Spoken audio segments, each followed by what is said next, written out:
Hey, it's your old pal Lucid Stew again, bringing you something a little different once more. I've decided to take you on a driving tour of Oak Glen Road in inland Southern California between the city of Yucaipa and the city of Beaumont. Here we are exiting eastbound Interstate 10 at Oak Glen Road in Yucaipa. Yucaipa is a foothill exurb of 55,000 people, about 65 miles east of Los Angeles and just west of the San Gorgonio Pass that leads to the desert. Just off to the right of this intersection is Live Oak Canyon Farm, which comes back to life every fall to host a pumpkin patch and Christmas tree farm, along with other amusements such as hay rides and a giant corn maze.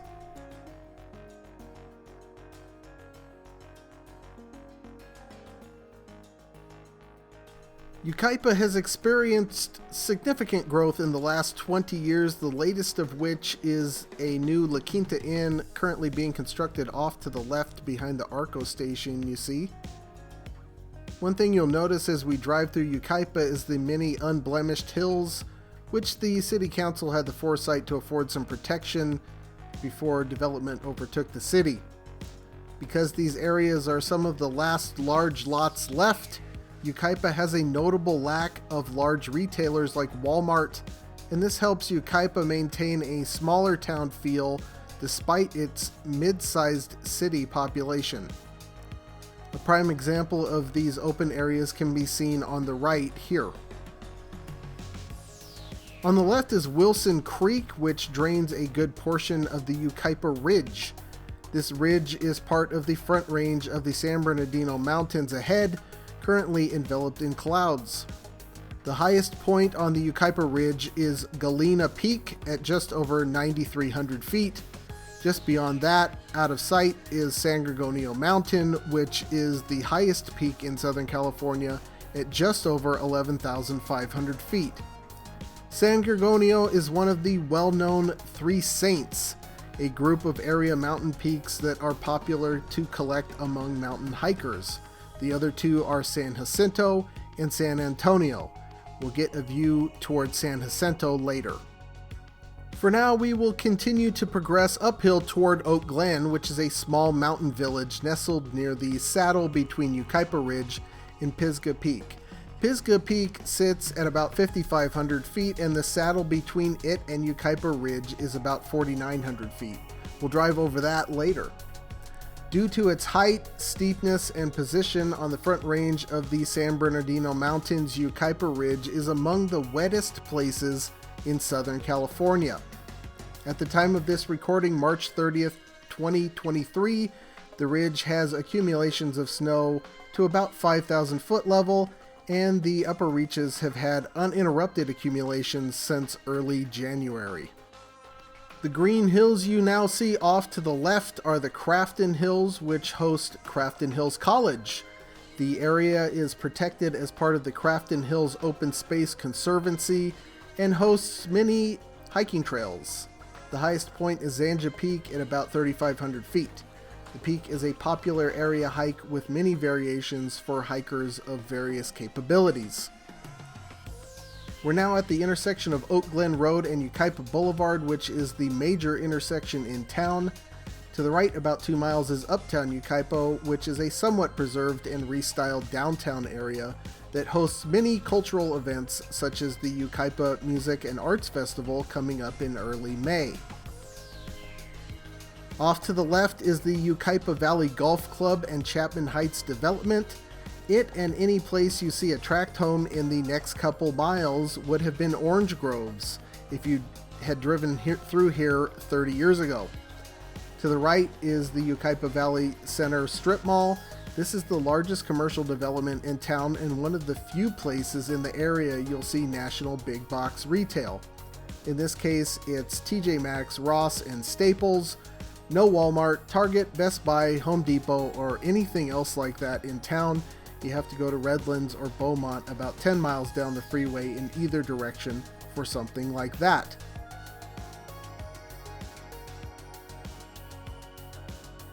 On the left is one of the numerous trailheads for Crafton Hills Trails, as well as numerous fields for Yucaipa Valley Youth Soccer.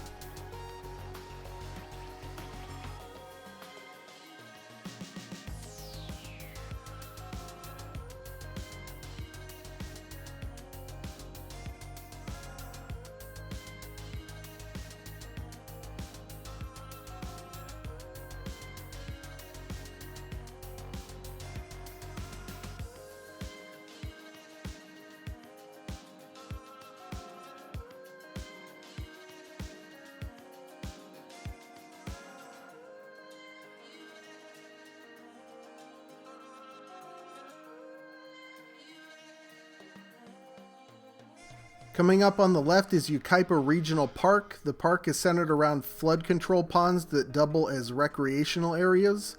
The park also features campgrounds, which are a holdover from when the area was a little more off the beaten path and a lot more rural.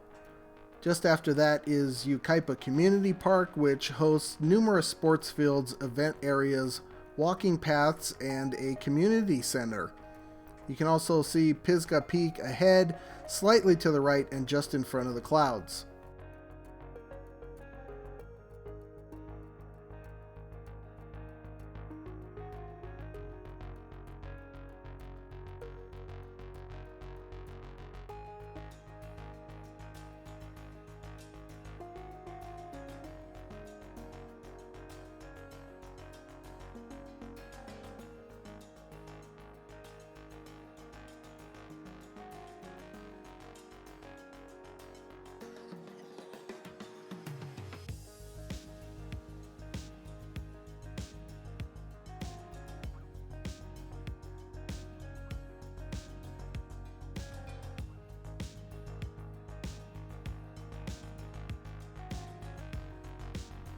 Here at Oak Glen Road and Bryant Street, you see the apple-shaped sign welcoming you to Oak Glen Apple Orchards. You might think they're just around the corner, but they're actually about 5 miles up the road.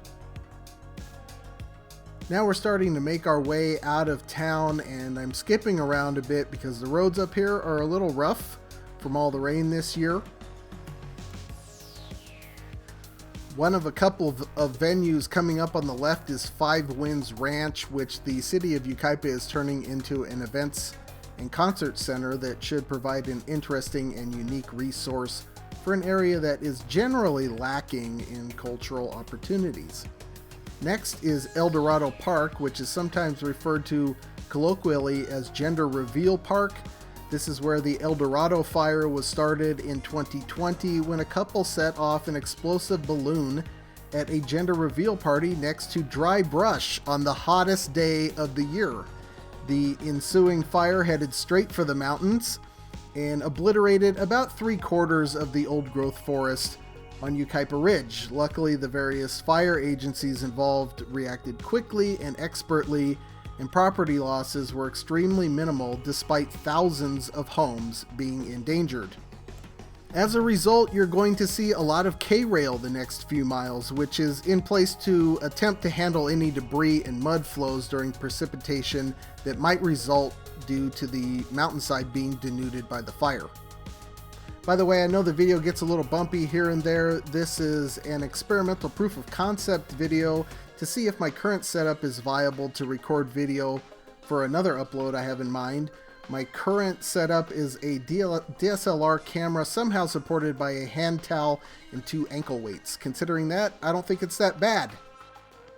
On the right, we just passed Potato Canyon, which has experienced some flooding lately due to the various factors mentioned that relate to the El Dorado fire. As we go around these curves, we're about to pass 4,000 feet in elevation. The area normally gets snow down to 3,000 feet a few times a year. A month before this was recorded, this area had about 2 feet of snow on the ground. We are running into precipitation at this time, but it is rain.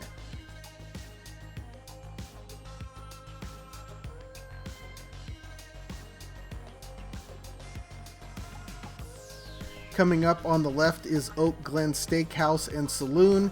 This establishment was severely impacted by mudslides in 2022 to the point that the restaurant was filled with waist-deep mud. Turned out to be a feel-good story though. Patrons and community members started showing up to help clean up not long after, and they were able to reopen the place about a year later. Next up on the left is Parish Ranch, one of several area attractions with stores and shops centered around the apple orchard theme.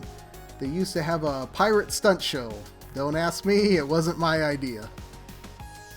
Oak Glen is ideal for growing apples because apple trees need to be just above freezing a certain amount of hours each winter in order to successfully bear fruit. The Oak Glen area is at just the right elevation to consistently provide that seasonal cold without getting too cold.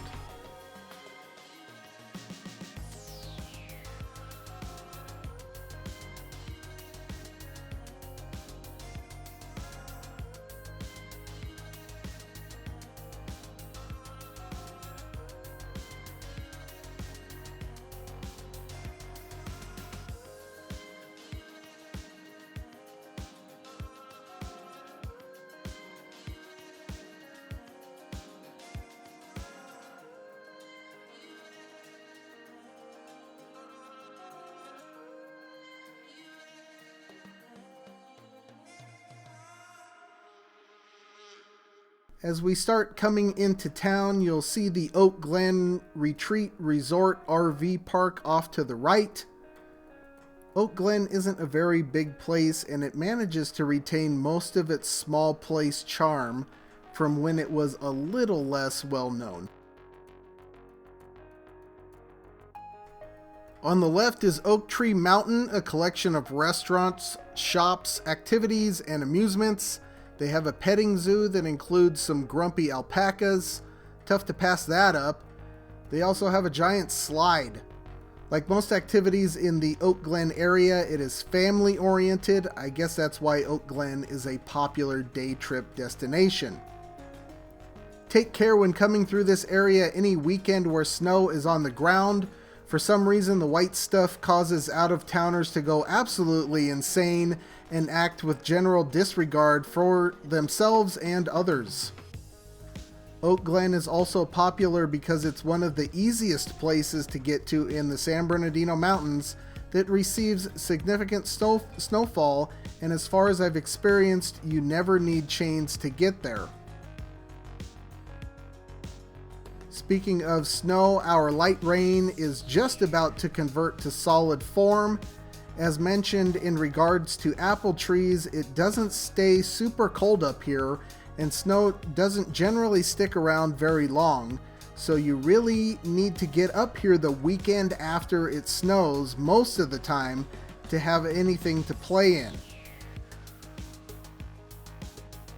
You can see there is a little bit of snow hanging in there, but a month before this was shot, there was 2 to 3 feet on the ground here. Here we are at the saddle between Yucaipa Ridge and Pisgah Peak. Elevation is about 4,900 feet, and it's mostly downhill from here.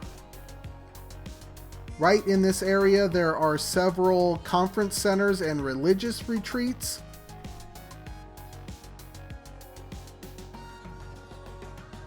On the right, off the main road a little, is Snowline Orchard, fitting for the current weather. They have raspberry picking and a winery that makes hard cider for the adults. We're driving through the only vestige of the pine forest left in the saddle here. For the most part, you'll be going through oak woodland on this drive, with the pines further up on the mountainside.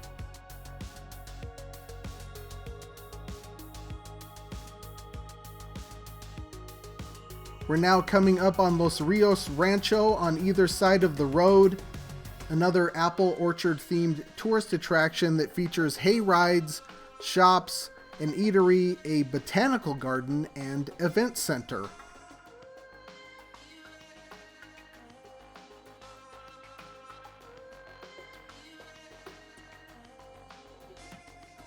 Ah, the joys of getting stuck behind someone who doesn't know how to drive in the mountains. See if you can figure out how long this person in front of me isn't on their brakes for the next 5 minutes. Speed limit, 45. Their limit, 30.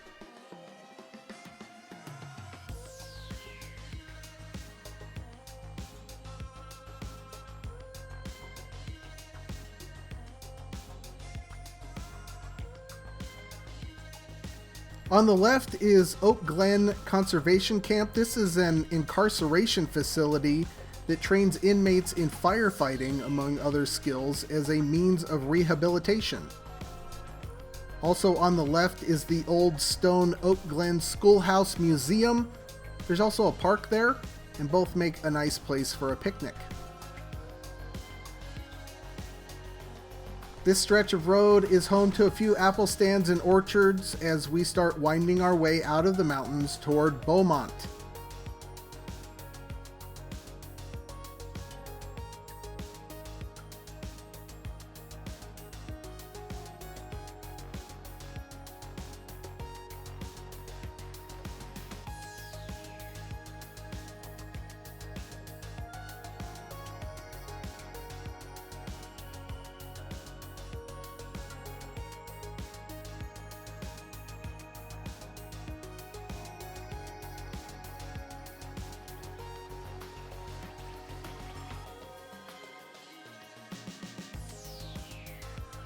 And then last but not least, we have the colonial-themed Riley's Farm, which is centered around the old colonial-style farmhouse there and features an apple orchard and period reenactments.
As we come out of the canyon, we're looking in the direction of the aforementioned Mount San Jacinto. It is obscured by clouds here. San Jacinto rises to about 10,800 feet and is one of the most prominent peaks in the United States as it rises from the desert floor of the Coachella Valley. It is also home to the Palm Springs Aerial Tramway, which takes you from the Palm Springs area all the way up to 8,500 feet. It makes for a nice addition if you're day tripping in this area. Getting a nice touch of weather at this point. I left this in because we're only at about 4,000 feet elevation, but still receiving a healthy dose of wintry mix.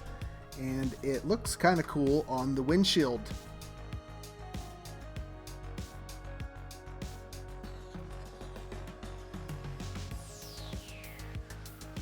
Of interest to anyone afraid of heights, the ridge here is only as wide as the road, and it's 100 feet down on either side.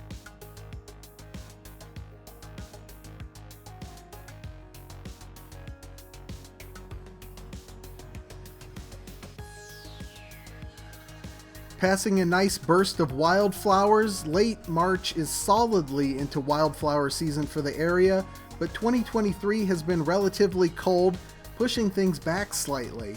I'm thinking of heading out to Temescal Canyon to see if this year has a repeat of the California poppy fever that happened down there a few years back, where people were parking on the freeway shoulder and trampling the hillsides in search of post-worthy selfies. We're coming up on Wildwood Canyon Road. This leads to Wildwood Canyon State Park, which is a lovely spot for hiking, biking, and horseback riding.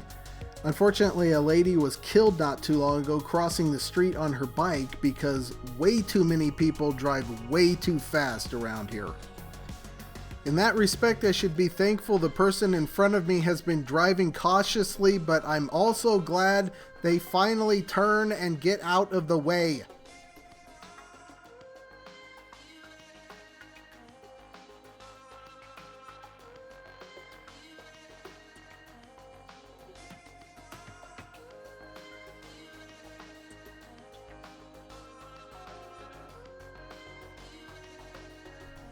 Up to this point, we've been driving through San Bernardino County, but we are now entering Riverside County and the Cherry Valley area. We're currently looking down on the San Gorgonio Pass area and the cities of Beaumont and Banning. San Gorgonio Pass is a low mountain pass between the San Bernardino and San Jacinto Mountains.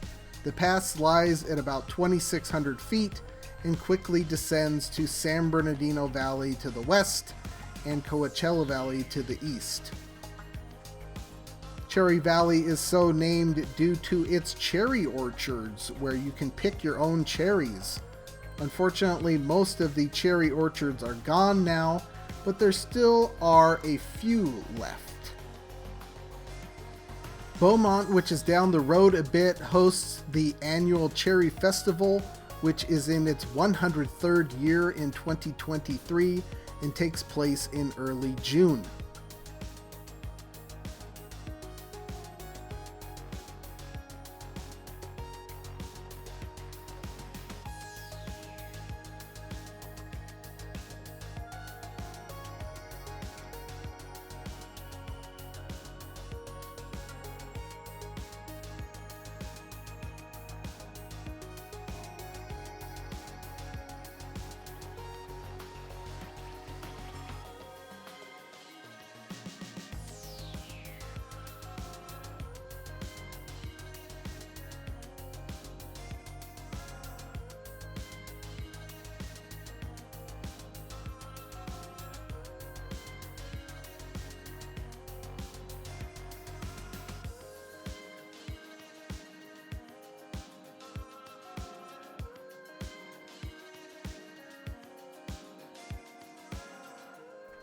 Coming up on the right is the Edward Dean Museum and Gardens. This hidden gem hosts 16th to 19th century antiquities and art, as well as a lovely garden area. It also doubles as an event center and wedding venue.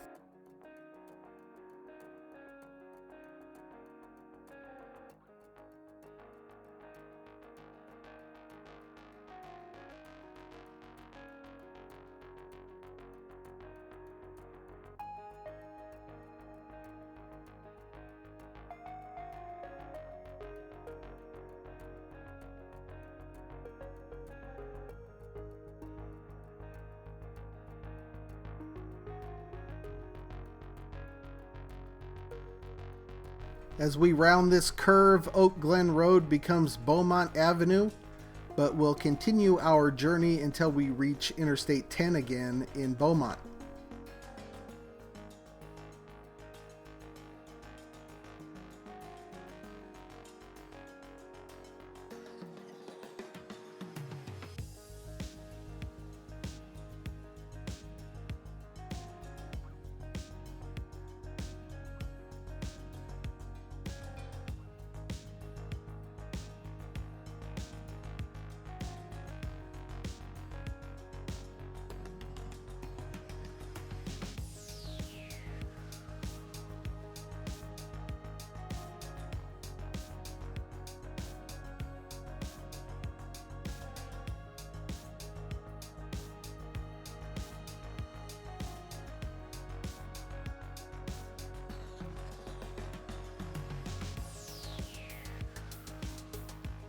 We're now in Cherry Valley proper. Cherry Valley is an unincorporated area of Riverside County with a population of about 6,000.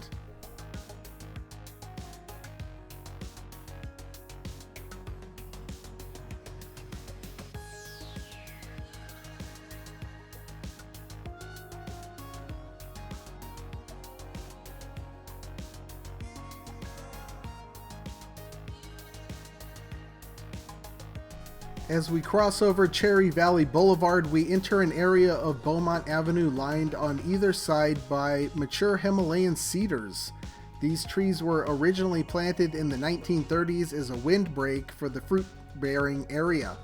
They provide the area with a distinctive scenic feature and have been wisely protected and propagated by local governments. This feature extends for about a mile and a half to just before Oak Valley Parkway in Beaumont. I always enjoy driving down here because it reminds me of pleasant times driving on State Route 246 between Buellton and Solvang in Santa Barbara County, where a similar tunnel of large conifers exists.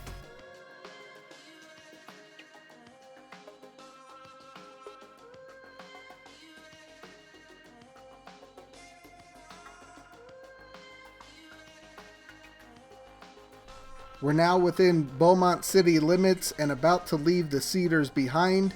They're replaced on the right by giant eucalyptus trees, which is a more common windbreak tree for inland Southern California. Inland Southern California is dubbed the Inland Empire due to the immense wealth the citrus industry brought to the area in the 19th century. Part of Inland Empire lore is that the area's climate reminded immigrant farmers and ranchers from Australia of their home country, so they brought eucalyptus trees over to make it feel more like home. Beaumont is a city of about 60,000 people. Like many towns out in this area, it has experienced tremendous growth of late as suburbs from the Los Angeles area drive ever further east. It is predicted that Beaumont will eventually house about 100,000 people.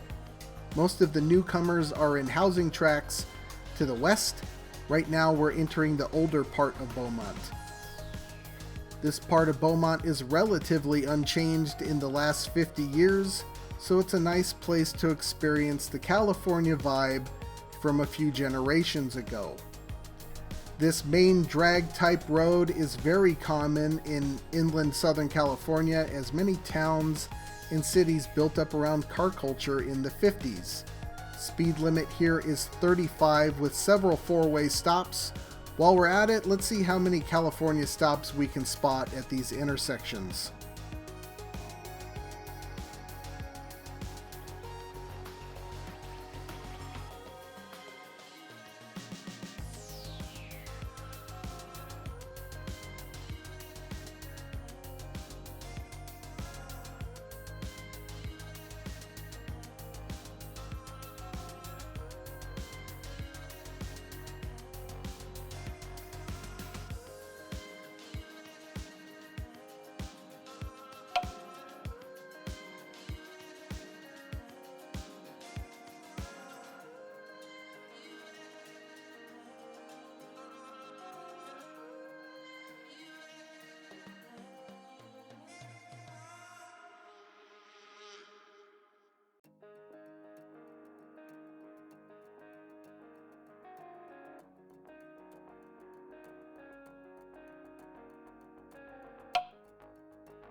Only 5, that's better than I thought it would be. I was also kind of borderline myself a couple of times.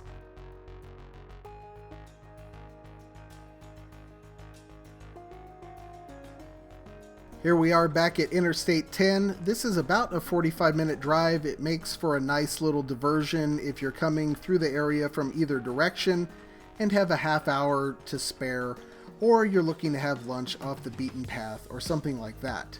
My next videos will be about Brightline West. I was just recently demonetized due to being mostly inactive the last year, but I'm currently trying to become monetized again so I can invest in some new equipment and do some more of these driving tour videos. But that's all for now. Until next time, I'll see you on that big beautiful freeway.